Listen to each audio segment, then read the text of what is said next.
Surabaya Mengaji. Yuk, dukung dakwah Surabaya Mengaji.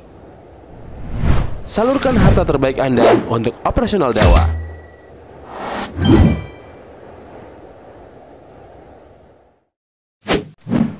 SM Store, amanah dalam muamalah.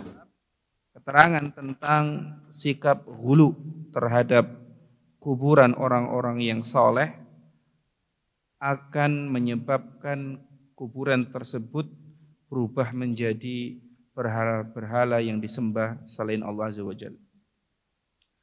Rawa Malikun fil Muwatta.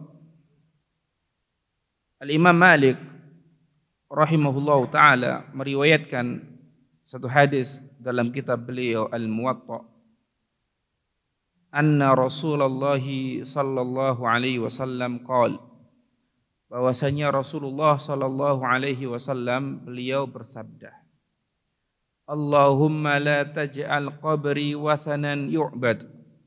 Ya Allah, janganlah engkau jadikan kuburanku sebagai berhala yang disembah. Ishtadda ghadabullahi ala qaumin ittakhadhu qubur anbiya'ihim masajidah. Allah Azza wa Jalla sangat murka terhadap kaum yang menjadikan kuburan nabi-nabi mereka sebagai masjid. Wal Ibnu Jaririn bisanadih, dan bagi Ibnu Jarir dengan sanadnya, yang mana ini diriwayatkan oleh Ibnu Jarir At-Tabari di dalam tafsir beliau, an Sufyan, dari Sufyan, an Mansur, dari Mansur, an Mujahid, dari Mujahid. Afara'aitumul Lata wal Uzza. Apakah kamu atau kalian tidak melihat kepada Lata dan Uzza? Qala, Mujahid mengatakan, kana yaluttu lahum as-sawiqa. Lata itu dahulunya mengadon, ya membuat, yakni yaluttu itu mengadon, as-sawiqa. Kana yaluttu lahum as-sawiqa. Dahulu Lata itu mengadon tepung dari gandum. Famata, lantas dia meninggal dunia. Fa'aqafu ala qabrihi, maka manusia pun i'tikaf, berdiam diri di kuburannya. Wa kadza, begitu pula diriwayatkan oleh Ibnu Jarir, qala Abul Jauza an Ibni Abbas. Berkata Abul Jauza dari Abdullah bin Abbas, kana yaluttu sawiqa lil haji. Dahulu dia mengadon adonan tepung untuk jamaah haji. Wa Ibnu Abbas radhiyallahu anhu qala, dan dari Abdullah bin Abbas, semoga Allah meridhai keduanya, qala, Abdullah bin Abbas berkata, la'ana Rasulullah sallallahu alaihi wasallam zairatil qubur. Rasulullah sallallahu alaihi wasallam melaknat wanita-wanita yang menziarahi kubur. Wal muttakhidhina 'alaiha al-masajida was-suruja. Begitu pula Rasul melaknat orang-orang yang menjadikan masjid-masjid serta lampu-lampu di atas kuburan. Bab ini masih berkaitan dengan bab sebelumnya. Ya. Hanya saja dalam bab ini terdapat kekhususan atau penjelasan khusus berkaitan sikap ghulu kepada kuburan akan membawa kepada perbuatan kesyirikan. Syekh Muhammad bin Abdul Wahhab rahimahullahu ta'ala dalam bab ini beliau menerangkan beberapa permasalahan. Setidaknya ada 5. Yang pertama adalah bahwasanya pada bab ini beliau ingin menerangkan beberapa hal. Yang pertama adalah at-tahdhir, yakni mewaspadai, mengingatkan, memperingatkan kaum muslimin minal ghuluwi fi quburis sholihin, dari sikap berlebih-lebihan terhadap kuburannya orang saleh. Kuburan adalah sesuatu yang ini nggak ada keistimewaan sedikit pun. Dan apa yang terjadi di atas tanah itu tidak menjamin sama seperti yang terjadi di bawah tanah. Maksudnya kuburan dipayungi, mayatnya itu jadi adem gitu. Enggak. Ya. Hatta seandainya ya dikasih AC ya, kuburannya ya, dikasih AC 2 PK, nggak akan kedinginan kalau seandainya si mayat memang berhak mendapatkan siksa gitu loh. Jadi berbeda apa yang dirasakan oleh si mayat dengan apa yang dilakukan oleh orang yang hidup terhadap kuburan si mayit, itu sesuatu yang tidak sejalan. Wahya dakhilatun fima sabaqa, dan bersikap ghulu. Ya, ini termasuk bagian dari pembahasan sebelumnya. Lakinnaha khussat li ahammiyatiha. Akan tetapi muallif rahimahullah taala memberikan bab khusus karena saking pentingnya bab ini. Wa idhami khatariha, dan bahayanya bab ini. Bahayanya maksudnya bahayanya apabila seseorang kaum muslimin tidak memahami batasan-batasan dalam hal ini, dalam hal kuburan. Wa kasratil dhalali fiha, dan banyaknya kaum muslimin yang tersesat dalam pembahasan ini. Kemudian yang kedua, bayanu annal ghuluwa fiha yu'awwilu bin nasi ila ibadatiha. Terdapat keterangan bahwasanya ghulu terhadap kuburan bisa membawa kepada mengibadahi kuburan. Gitu. Awalnya tidak ada niat untuk mengibadahi. Awalnya apa? Beribadah kepada Allah di sisi kuburan. Ini awalnya. Tapi perbuatan ini akan apa? Berdampak kepada terjerumus dalam ibadah kepada kuburan. Ya, seperti yang kita terangkan pada pertemuan yang lalu, syaitan menggiring apa? Sedikit demi sedikit. Ya. Puncaknya apa? Menentang orang yang memperingatkan bahwasanya perbuatan itu kesyirikan. Ini puncak sudah. Ya. Awalnya berada di sisi kuburan beribadah kepada Allah. Kemudian apa? Tawasul kepada si mayit. Belum menyembah si mayit. Kemudian bergeser lagi lebih parah menyembah si mayit. Nah, kemudian lebih parah lagi apa? Ketika dikasih tahu bahwasanya perbuatan itu adalah kesyirikan, maka dimusuhi orang yang memperingatkan. Nah, sedikit demi sedikit ya, syaitan apa? Menggiring manusia, dan ini memang langkah syaitan. Tidak ada ceritanya syaitan ketika menjerumuskan seseorang ke dalam perbuatan dosa, baik ya, dosa terkait kesyirikan ataupun kemaksiatan berkaitan dengan hawa nafsu langsung bleng gitu, nggak mungkin. Pasti semua dosa itu ada apa? Muqaddimahnya, ada pengantarnya lah. Pengantarnya inilah ditawarkan sedikit demi sedikit sehingga manusia tidak terasa. Kemudian beliau ingin menerangkan bahwasanya bayanun annaha idza ubidat sumiyat authanan.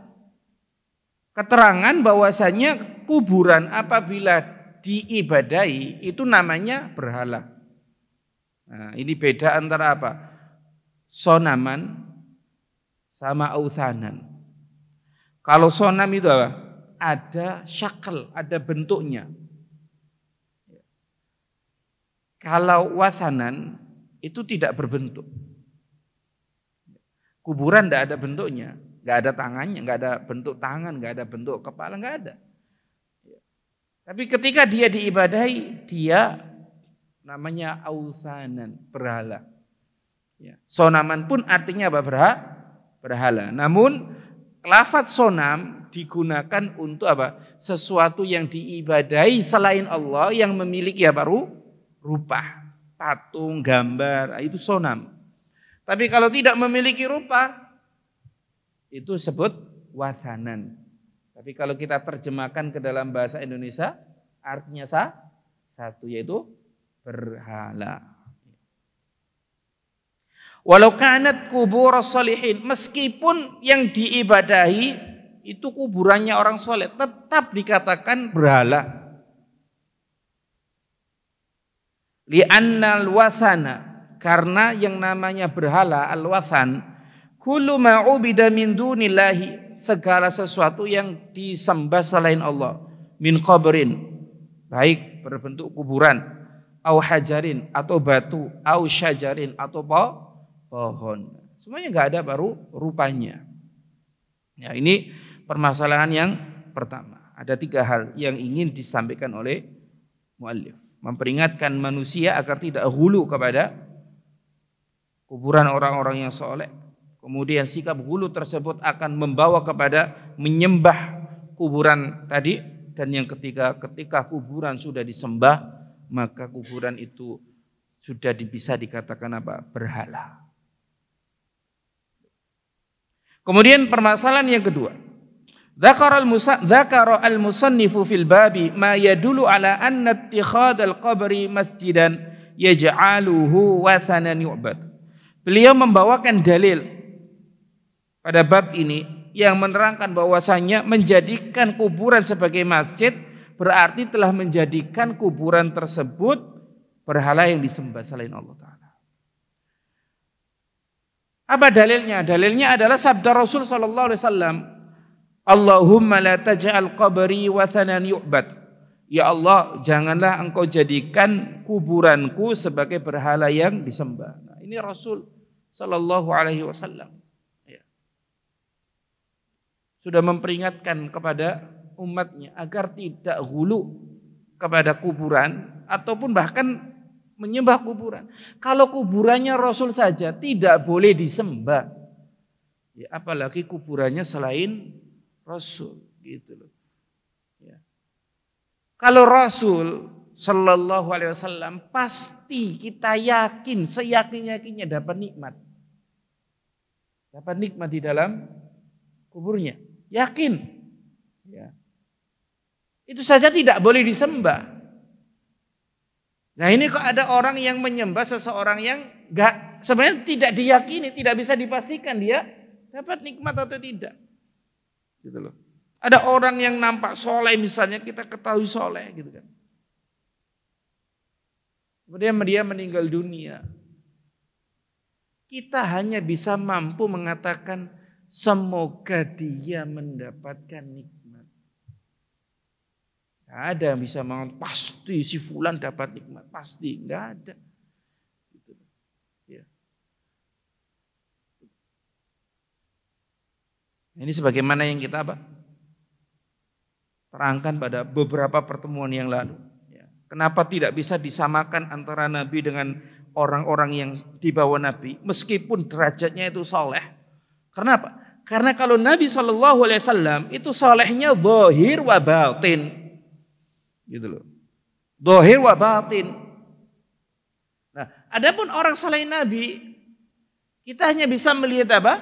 Zahir, batinnya Allahu a'lam, Allah yang lebih tahu. Kayak kita lah, Allahu a'lam. Nah, ini Rasul SAW sudah memperingatkan kita semua. Jangan menjadikan kuburan sebagai berhala yang disembah. Ishtadda ghadabullahi ala qaumin ittakhadhu qubur anbiya'ihi masajidah.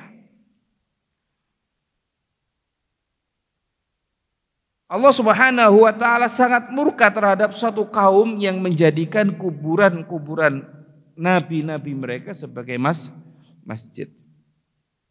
Fadalla ala anna qabra Rasuli sallallahu alaihi wasallam law ubida lakana wathanan. Maka hadis ini menerangkan bahwasannya kuburannya Rasul sallallahu alaihi wasallam seandainya kuburan beliau diibadahi, disembah, lakana wathanan, niscaya sudah menjadi apa? Berhala. Kama qala, sebagaimana Nabi mengatakan wathanan yu'bad, berhala yang disembah.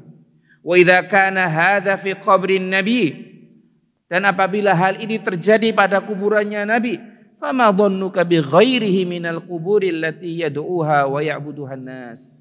Maka bagaimana pandangan kalian terhadap kuburan-kuburan selain Nabi yang disembah dan diibadahi oleh manusia? La syakka annaha sarat bidzalika authanan. Tidak diragukan lagi bahwasanya dengan mengibadahi kuburan tersebut, maka jadilah kuburan tersebut sebagai berhala yang disembah. Dan hakikatnya enggak ada madaratnya. Seseorang enggak menyembah kuburan itu, enggak ada madaratnya. Bahkan apa? Yanfa, memberikan manfaat. Ketika tidak mengagungkan kuburan, akan memberikan manfaat apa? Mengagungkan Allah Subhanahu wa taala. Gitu loh. Ya. Karena hati seseorang pasti bergantung kepada sesuatu. Seseorang pasti bergantung kepada sesuatu. Kalau hatinya tidak bergantung kepada Allah, maka dia akan bergantung kepada yang lainnya. Hati seseorang pasti mencari keridhaan. Kalau enggak mencari ridha Allah, akan mencari ridha selain Allah Ta'ala. Gitu. Makanya enggak ada orang bebas, saya pengen bebas, enggak ada. Gitu. Katakan, tanyakan kepada orang-orang yang mengatakan saya ini bebas sebebas-bebasnya. Enggak. Kamu itu enggak bebas. Kamu mencari ridha manusia. Mau keluar rumah, iki bagaimana kata orang? Pakai baju ini bagaimana kata orang? Semuanya bagaimana kata orang? Gitu. Dia mengatakan bebas, tapi hakikatnya apa? Dia tidak bebas. Hatinya bergantung apa? Kepada keridhaan manusia. Ini fitrah manusia. Ya. Siapa yang tidak menggantungkan hatinya kepada Allah, maka hatinya akan bergantung kepada selain Allah. Siapa yang tidak merendahkan dirinya di hadapan Allah, dia akan merendahkan dirinya kepada selain Allah. Maka siapa yang merendahkan dirinya di hadapan kuburan-kuburan, dia telah lari dari merendahkan diri kepada Allah Azza wa Jalla. Lari dari merendahkan diri kepada Allah. Kemudian al-mas'alatu tsalitsatu. Permasalahan yang ketiga. Warada fil babi ma yadullu anna sababa ibadati ahli al-quburi li haula'i hum ghuluhum fihim. Pada bab ini terdapat keterangan bahwasannya sebab menyembah, sebab mengibadahi penghuni kubur adalah mereka bersikap hulu kepada penghuni kubur. Hatta ausalahum dzalik, sampai apa? Mereka terbawa atau sehingga mereka sampai kepada sikap ya'buduhum, menyembah penghuni kubur min dunillahi azza wajalla, dari selain Allah azza wajalla. Dan ketika kita memposisikan ya, ahlul kubur, si mayit, dengan posisi yang sebagaimana diterangkan oleh syariat, itu bukan berarti merendahkan si mayit.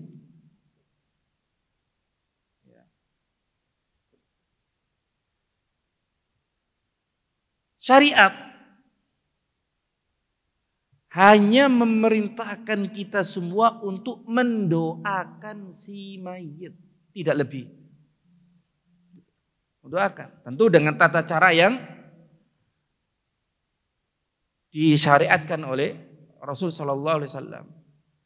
Dan inilah yang diisyaratkan atau diperintahkan oleh Allah Azza wa Jalla walladzina ja'u min ba'dihim yaquluna rabbana ighfir lana wa li ikhwanina alladzina sabaquna bil iman. Ya. Dan orang-orang yang datang setelah mereka berdoa apa? Ya Allah, ampunilah kami dan ampunilah saudara-saudara kami yang mendahului kami dalam keimanan.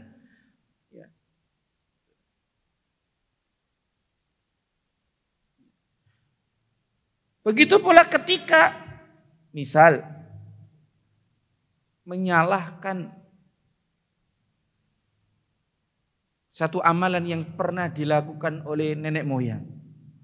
Itu bukan berarti apa? Mencap mereka neraka. Ya. Ini kadang-kadang keliru. Kamu tuh siapa? Ya. Berani-berani mengecap mbah-mbah kita neraka. Loh, enggak, bukan. Gitu. Ya. Kita sedang membicarakan apa? Praktek amalan. Gitu. Karena selain Rasul Shallallahu Alaihi Wasallam bisa salah bisa benar, gitu loh. Apalagi pada zaman dahulu, ya kita tidak bisa membayangkan 500 tahun yang lalu keilmuan tidak seterbuka saat ini. Maka sangat mungkin beberapa syariat tidak diketahui, sangat mungkin loh. Sangat mungkin. Nah, ketika mereka tidak ketahui, kita memohonkan ampun kepada mereka atas kejahilan dan uzur ketika seorang memang tidak tahu. Tapi ketika kita sudah tahu bahwasanya amalan tersebut adalah kesalahan, pertanyaannya masa kita membenarkan sesuatu yang salah? Bisa dipahami ya? Itu. Jadi ketika kita mengkoreksi suatu amalan yang pernah dilakukan oleh orang-orang tua kita dahulu, itu bukan berarti kita memvonis mereka neraka. Enggak. Siapa yang bilang? Enggak ada. Enggak boleh seorang muslim memvonis muslim yang lainnya dengan neraka. Enggak boleh. Bukan akidah Ahlussunnah. Tugas kita apa? Mendoakan. Sebagaimana firman Allah Ta'ala yang saya sebutkan tadi. Ya. Adapun menilai amalan, ya, maka tetap kita timbang dengan qala Allah qala Rasulullah sallallahu alaihi wasallam. Ya, pada zaman sekarang ilmu sedang sangat terbuka. Ya, seseorang bisa mengecek amalannya benar atau salah, amalannya sesuai dengan tuntunan Nabi atau salah, semuanya bisa dicek. Ya. Nah, ini sikap hulu. Sikap hulu akan membawa seseorang kepada menyembah orang yang dihului. Waqad dzakara fil babi kalam Mujahidin, dan pada bab ini Al-Imam Muhammad bin Abdul Wahhab menerangkan atau membawakan ucapan dari Mujahid ala qaulihi ta'ala, terkait firman Allah Ta'ala, afara'aitum Lata wal Uzza, tidakkah kalian melihat kepada Lata dan Uzza? Qal, Mujahid mengatakan kana yaluttu lahum as-sawiqa famata fa'aqafu ala qabrihi. Lata dulu adalah orang yang membuat adonan dari tepung gandum untuk jamaah haji. Kemudian dia meninggal dunia, lantas manusia iktikaf atau berdiam diri di kuburannya. Fasababu ibadatil Lat huwal ghulu fi qabrihi, maka sebab diibadahinya Lat, ya, seseorang yang namanya Lat yang sering atau pekerjaannya membuat adonan roti untuk jamaah haji, apa?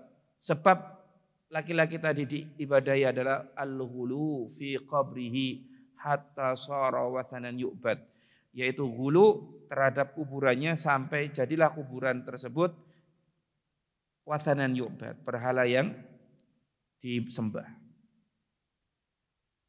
Wa hatta sara dzalika huwa sababu fi wuqu'i syirki fi qaumi Nuhin. Begitu pula apa? Sikap ghulu ini termasuk sebab terjadinya kesyirikan yang menimpa kaum Nabi Nuh. Wal yauma, dan pada hari ini, tara minal ummati man yaghlu fil amwat. Kamu dapati umat ada yang ghulu terhadap orang-orang yang mati. Wa yabni 'alaiha al-qubab wal masyahid wa nahwaha. Dan kamu pun melihat mereka membangun di atas kuburan-kuburan orang yang mati kubah-kubah. petilasan-petilasan dan yang lainnya. Sikap hulu.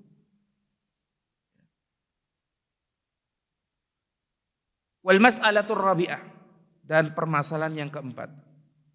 Naha an kulli ma yakunu sababan li ta'zimil qubur. Rasul sallallahu alaihi wasallam beliau melarang segala sesuatu atau segala hal yang akan menjadi sebab mengagungkan kuburan. Sekali lagi, ya, tidak membangun kuburan itu bukan berarti merendahkan si mayit. Ya. Ini terjadi di desa saya. Ya. Kalau ada orang tua yang mati, kemudian anaknya itu nggak dikasih kijing, tahu nggak? Tutup itu kan. Oh itu ngomong dunya nawe Arab, kuburannya gak diramut. Nah.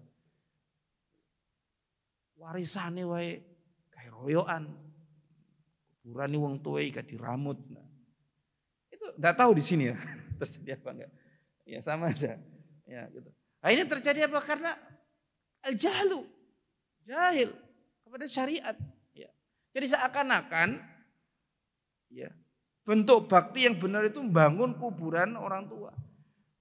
Apa gunanya dibangun tapi orang anaknya apa? Enggak pernah mengamalkan wasiat kebaikan orang tuanya. Enggak pernah mendoakan, enggak pernah sholat. Apa manfaatnya?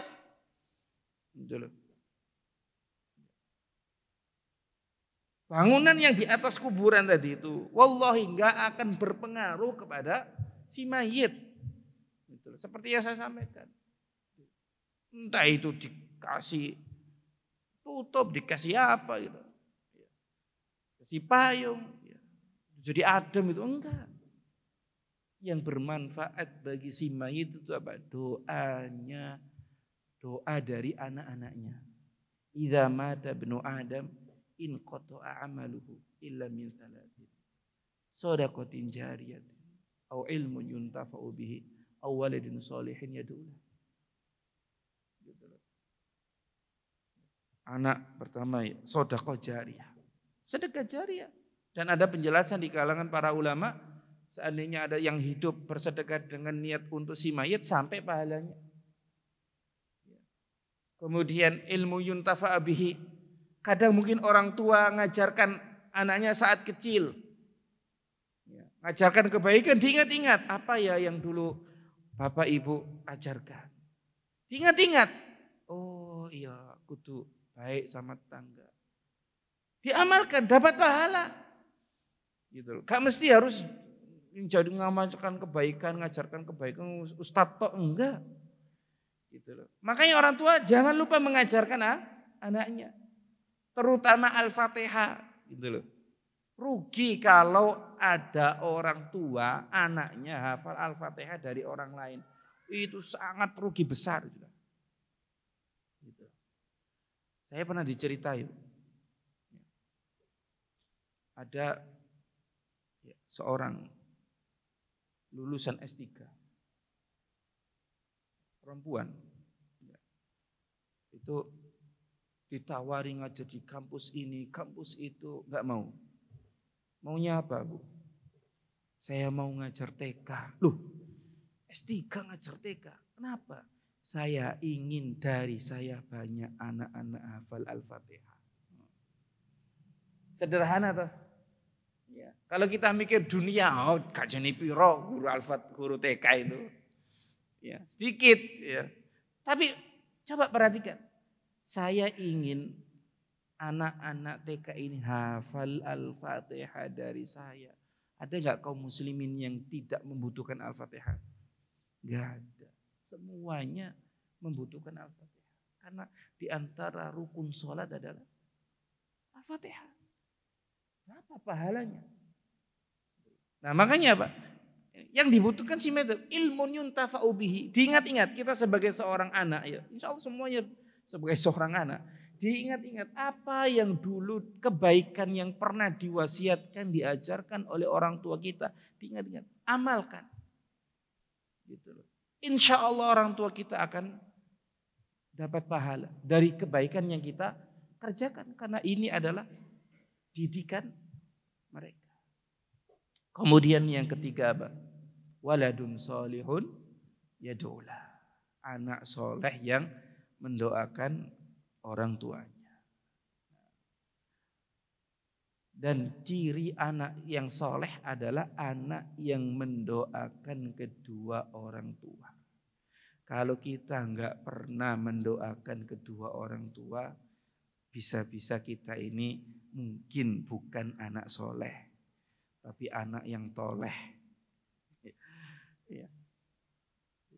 Nah, kita cek diri kita pribadi. Mendoakan kedua orang tua apa enggak? Dan perlu kita ingat,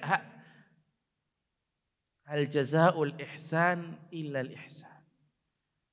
Balasan kebaikan itu adalah kebaikan yang semisalnya.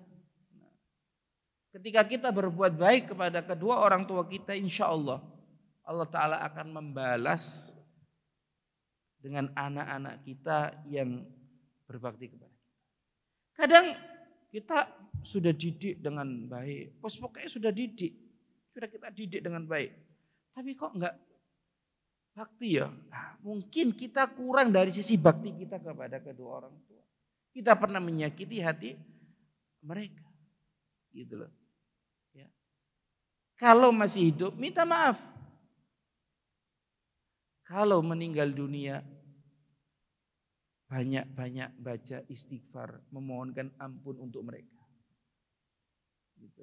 Kalau kita banyak memohonkan ampun kepada mereka, ya, insya Allah, ya, Allah Subhanahu Wa Taala akan mengampuni mereka. Gitu.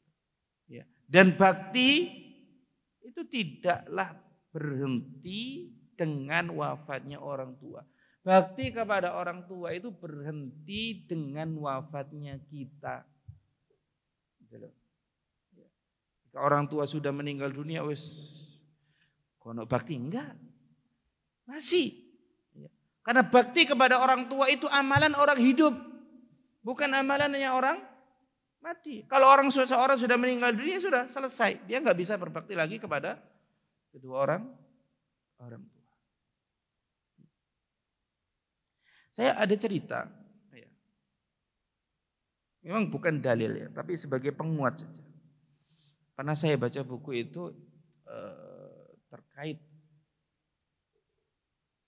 anak-anak yang durhaka atau berbakti, saya lupa. Entah buku terkait anak yang durhaka atau anak yang berbakti, saya lupa. Tapi ceritanya itu ada seorang anak, dia membunuh ibu kandungnya.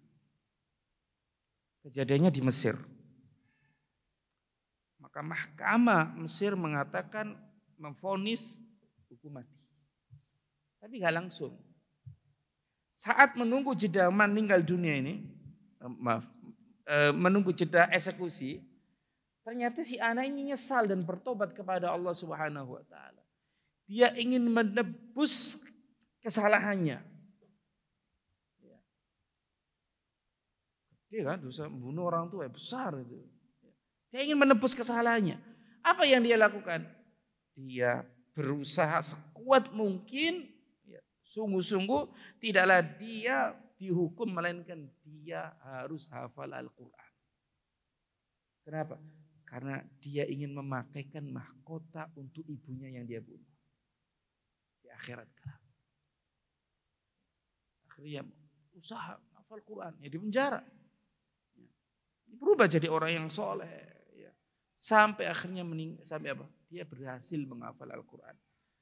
Ya. Dan di malam hari sebelum dia dieksekusi, dia mimpi ketemu ibunya, dan dalam mimpi tersebut ya, dia mendapati ibunya telah memaafkan diri.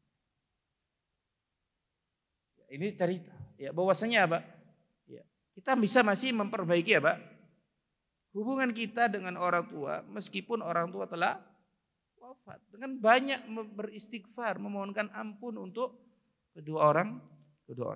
Ya, jadi ini apa yang dilakukan oleh orang-orang hidup di atas kuburan berupa membangun kuburan, menghiasi dan yang lainnya, sama sekali tidak memberi manfaat sedikit pun terhadap si mayit. Yang bisa membawa manfaat kepada si mayit Ya amalan yang pahalanya sampai ke mayit. Di antaranya adalah 3 hal tadi. Sedekah jariah, ilmu yang bermanfaat, dan anak soleh yang mendoakan kedua orang tuanya. Wa min dzalika ja'alu suruji indaha. Di antara sebab yang bisa mengantarkan kepada pengagungan kuburan adalah memasang lampu-lampu. Wa kadza tajsisuha wal bina'u 'alaiha. Juga membangun kuburan. Lima yuqi'u dzalika min ta'dhimiha fi nufusi ba'dil amah. Karena hal ini akan menjadikan orang-orang awam mengagungkan kuburan. Gitu loh. Kuburannya wali, keramat. Ya, kalau mau ke kuburan tersebut harus jongkok. Ya. Gitu loh. Kalau setelah dari kuburan itu nggak boleh membelakangi, harus berjalan sambil duduk mundur. Biasa. Apa ini? Gitu loh. Kita tidak boleh merendahkan diri kita di hadapan makhluk. Merendahkan diri di hadapan orang hidup saja tidak boleh. Yang mungkin orang hidup masih bisa memukul kita, masih bisa menendang kita. Apalagi merendahkan di hadapan orang yang meninggal dunia, yang tidak bisa memberikan manfaat ataupun madarat sedikit pun. Ya. Jadi perbuatan membangun kuburan, perbuatan menghiasi kuburan itu akan menjadikan apa? Seseorang mengagungkan kuburan tadi. Terutama orang-orang yang tidak memiliki ilmu. Nah, di sini pentingnya ilmu. Apa dalil bahwasanya memasang lampu ya, pada kuburan itu enggak boleh? Lau ubiha ittikhadus suruji 'alaiha lam yul'an man fa'alah. Kata Ibnu Qudamah, seandainya memasang lampu pada kuburan itu dibolehkan, ya, tentu pelakunya enggak akan dilaknat. Tapi Nabi SAW melaknat orang yang membangun masjid di atas kuburan dan menyalakan lampu di atas kuburan. Rasul melaknat orang yang melakukan hal ini. Maka perbuatannya itu dilarang. Gitu loh. Lianna fihi tadhi'an lil mali ala ghairihi. Karena yang demikian adalah bentuk menyia-nyiakan harta. Wa ifratan fi ta'dhimil kuburi, dan berlebihan di dalam mengagungkan kuburan, asbaha ta'dhimil asnam, seperti mengagungkan berhala. Wa man ta'ammala sunnatal Mustafa, masih ada dulu ya. Ada dulu. Baik. Selanjutnya Asy-Syarih mengatakan wa man ta'ammala sunnatal Mustafa sallallahu alaihi wasallam. Siapa yang merenungkan sunnah Nabi Muhammad sallallahu alaihi wasallam, wajada annahu dhabata amral quburi bi siyajin mani'. Dia akan mendapati bahwasanya dalam hal kuburan, dalam bab kuburan, Rasul sallallahu alaihi wasallam sudah memberikan kaidah-kaidah pencegahan yang kuat. Kaila yaqa'an nasu fil ghuluwi fiha, agar manusia tidak terjatuh dalam sikap hulu terhadap kuburan. Wa ma hadza, meskipun demikian Nabi sudah menerangkan, Nabi sudah menjelaskan kaidah-kaidahnya, khalafa katsirun minan nasi ma umira bihi fi hadzal bab. Banyak manusia yang menyelisih beliau dalam bab ini. Qala Ibnu Qayyim. Nah, Ibnu Qayyim mengatakan, wa man jama'a baina sunnati Rasulillah sallallahu alaihi wasallam fil qubur wa ma amara bihi wa naha anhu wa ma kana alaihi ashabuhu wa baina ma alaihi aktsarun nas al-yauma ra'a ahadahuma mudadan lil akhar.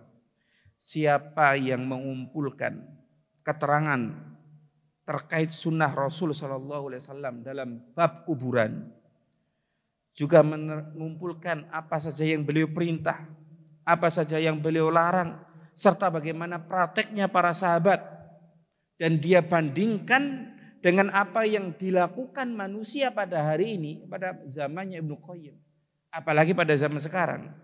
Rawa ahaduhuma mudadanil akhar munaqidan lahu. Pasti akan didapati apa? Kedua hal tersebut saling bertentangan. Gitu loh. Bihaitsu la yastami'ani abadan. Keduanya tidak berkumpul, tidak bersatu, tidak sama. Contoh, naha Rasulullah sallallahu alaihi wasallam anis salati ilal kuburi. Nabi melarang salat menghadap kuburan atau di atas kuburan. Fahaulai shalluna indaha. Manusia banyak yang salat di atas kuburan, bertentangan. Naha an ittikhadihal masajid. Nabi melarang menjadikan kuburan sebagai masjid atau membangun masjid di atas kuburan. Fahaulai yabnuna 'alaihal masajid. Ternyata manusia banyak yang membangun masjid di atas kuburan. Wa yusamunaha masyahid, dan menamai bangunan tersebut dengan petilasan. Mudahatan li buyutillah. Sebagai apa? Bentuk apa? Pelarian dari nama masjid. Naha an iqadis surji 'alaiha. Nabi melarang menyalakan lampu. Wa haula'i yuqifuna al-wuqufa ala iqadil qanadil 'alaiha. Mereka malah membuat lampu, ya, menyalakan lampu, memasang lampu-lampu. Naha antuttakhada a'yadan. Nabi melarang kuburan-kuburan dijadikan id. Id itu tempat kumpul untuk merayakan sesuatu. Wa haula'i yattakhidunaha a'yadan wa manasik. Dan mereka menjadikan kuburan tersebut sebagai id. Nah, ini seperti yang dikatakan oleh Ibnu Qayyim, ya. Berbeda antara apa yang Rasulullah syariatkan, apa yang Rasul terangkan, berbeda. Ketika Rasul melarang jangan dijadikan masjid, malah kita menjadikan masjid misalnya. Nah, ini sesuatu yang bertentangan, gitu. Dan kita di dalam beragama harus mencontoh Nabi, harus taat pada Nabi pada semua aspek agama, gitu loh. Kita boleh berbeda dengan Nabi hanya pada bab duniawi. Gitu loh.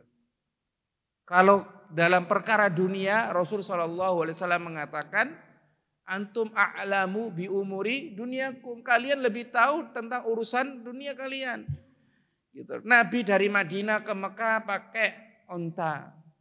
Kita, ya kalau punya uang ya pakai kereta cepat, gitu kan. Terlarang enggak, ini urusan dunia. Gitu loh. Ya. Tapi kalau masalah manasiknya, tata cara hajinya, kita nggak boleh menyelisihi Rasul Sallallahu Alaihi Wasallam. Gitu loh. Ya. Kemudian permasalahan yang kelima yang terakhir terkait apa? Doanya Rasul Sallallahu Alaihi Wasallam, yaitu beliau berdoa kepada Allah, Allahumma la taj'al qabri wathanan yu'bad. Ya Allah, janganlah engkau menjadikan kuburanku sebagai berhala yang disembah. Dan dikatakan oleh Ibnu Taimiyah rahimahullah ta'ala bahwasanya Allah subhanahu wa ta'ala mengabulkan doanya Rasul sallallahu alaihi wasallam. Ya. Bahwasanya kuburannya Rasulullah tidak disembah. Silakan mungkin cek di YouTube ya. Bagaimana rumahnya Rasulullah, ya, kamarnya Aisyah itu sekarang itu di tembok 3. Ya, di tembok 3. Sehingga seseorang yang kebetulan sholat ya di dekat ya rumahnya Rasul sallallahu alaihi wasallam itu tidak bisa menghadap langsung ke kuburannya Rasul sallallahu alaihi wasallam. Ya. Ini adalah dalil bahwasanya Allah Subhanahu wa taala mengabulkan doa Rasul sallallahu alaihi wasallam. Gitu loh. Khulasatul bab. Nah, terakhir, ringkasan dari bab ini adalah annal ghuluwa wa mujawazatul haddi tujahal quburi wal auliya'i qad yusilul insana ila an yattakhidaha ma'budatan min dunillah. Bahwasanya sikap ghulu dan sikap berlebih-lebihan melampaui batas terhadap kuburan maupun para wali sungguh kadang bisa atau terkadang bisa membawa atau menjadikan manusia menyembah kepada kuburan tersebut. Wal masyru'u tujahal kuburi wa umur. Dan hal-hal yang disyariatkan, yang diperintahkan terkait kuburan itu ada beberapa. Yang pertama apa? Ziyaratuha litti'adhi wal i'tibar kama fa'alan nabiyyu sallallahu alaihi wasallam. Menziarahinya untuk mengambil nasihat dan i'tibar. Sebagaimana yang dikatakan oleh Rasulullah sebagaimana yang dikerjakan oleh Rasulullah sallallahu alaihi wasallam. Tapi ingat, dalam bab ziarah ini tidak boleh sampai tasyuddur rihal, sampai safar, gitu loh. Di daerah sini ada kuburan, kemudian ziarah sampai ke Jawa Tengah sana misalnya. Ngapain ke sana?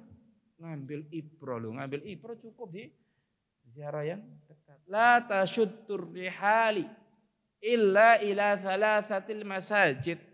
Tidak boleh safar, capek-capek safar dalam rangka ibadah, ingat ya, dalam rangka ibadah, bukan dalam rangka dunia. Ya, safar ke Malang, ngapain? Liburan, rehat. La tasyuddur rihal, bukan. Yang masuk dalam bab ini la tasyuddur rihal itu terkait ibadah. Tidak boleh kecuali ketiga masjid. Masjidil Haram, Masjid Nabawi, Masjidil Aqsa. Ziarah kubur ibadah kepada Allah Ta'ala. Maka tidak boleh ya, jauh-jauh. Ya, ziarah kubur jauh-jauh nggak boleh. Cukup di daerahnya. Ya. Kalau niatnya adalah untuk i'tiad wal i'tibar. Nah, kalau dia jauh-jauh ziarah kubur ke luar kota, luar pulau, itu ya, insya Allah di dalam hatinya ada pengagungan terhadap kuburan tersebut. Meskipun lisannya mengingkari. Ya. Kalau sekadar i'tiad, i'tibar, kita katakan, terus kenapa harus ke sini? Keluar kota, kenapa? Ada apa? Gitu. Kalau memang tujuannya untuk ya, gitu. Nah, apalagi kalau kita lihat prakteknya, nggak i'tiad, nggak ngambil nasihat, ya, mengagungkan, plus shopping. Ya. Nah, ini yang pertama.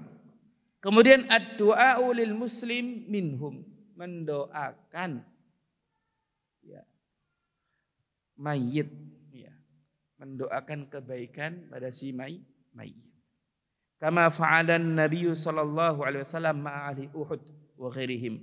Sebagaimana yang dilakukan Nabi SAW terhadap yakni syuhadail Uhud. Ingat, mendoakan si mayit, bukan berdoa kepada mayit. Ya. Ini dalam bahasa Arab tadi dikatakan ad-du'a'u li. Ya, pakai li. Ini yang belajar bahasa Arab ya. Itu artinya mendoakan untuk si mayit. Tapi kalau li-nya dibuang, doaul mayyit, itu artinya berdoa kepada mayit. Itu enggak boleh. Nah, kalau berdoa kepada mayit tidak boleh, entah itu di kuburan yang dekat ataupun jauh, enggak boleh. Tapi kalau mendoakan mayit ya, supaya diampuni oleh Allah Ta'ala, itu diperbolehkan. Kemudian yang ketiga terakhir, ada muwadhi'i syai'in min sya'nihi ta'dhimal maqburi. Dilarang meletakkan sesuatu yang bertujuan untuk mengagungkan kuburan. Ka'anwar, seperti cahaya-cahaya, wasurut, lampu-lampu, wabunyani, wasuturi, wakubab. Baik itu apa? Bangunan maupun sutur. Sutur itu sitar, yakni apa ya? Kayak penghalang gitu loh. Iya. Iya. Wakubab dan kubah-kubah. Ini tidak boleh. Ya, pokoknya kalau mau tahu kuburan yang bentuknya sesuai syar'i itu gampang. Lihatan kuburan baqi sudah. Gak usah banyak keterangan. Kuburan yang bentuknya sesuai syar'i itu gimana? Lihatlah kuburan baqi, selesai sudah. Seperti kalau panjenengan ditanya, Pak, pakaian wanita yang syar'i itu apa? Gampang jawabnya. Pakaian wanita yang syar'i itu adalah pakaian yang bisa dibuat sholat. Selesai. Ya. Demikian yang bisa disampaikan. Semoga yang sedikit ini bisa memberikan manfaat, terutama bagi kami secara khususnya dan bagi kaum muslim sekalian. Kalau ada salahnya, kami mohon maaf yang sebesar-besarnya. Kalau ada benar dan manfaatnya, maka itu datangnya dari Allah Subhanahu wa taala yang telah memberikan taufik kepada kita semua. Kita memohon kepada Allah Azza wa Jalla semoga diberikan ilmu yang bermanfaat dan semoga kita diberikan taufik untuk mengamalkan apa-apa yang telah kita ketahui dari urusan agama ini. Saya tutup dengan bacaan kafaratul majlis. Subhanakallahumma wa bihamdika asyhadu an la ilaha illa anta astaghfiruka wa atubu ilaik. Wassalamualaikum warahmatullahi wabarakatuh.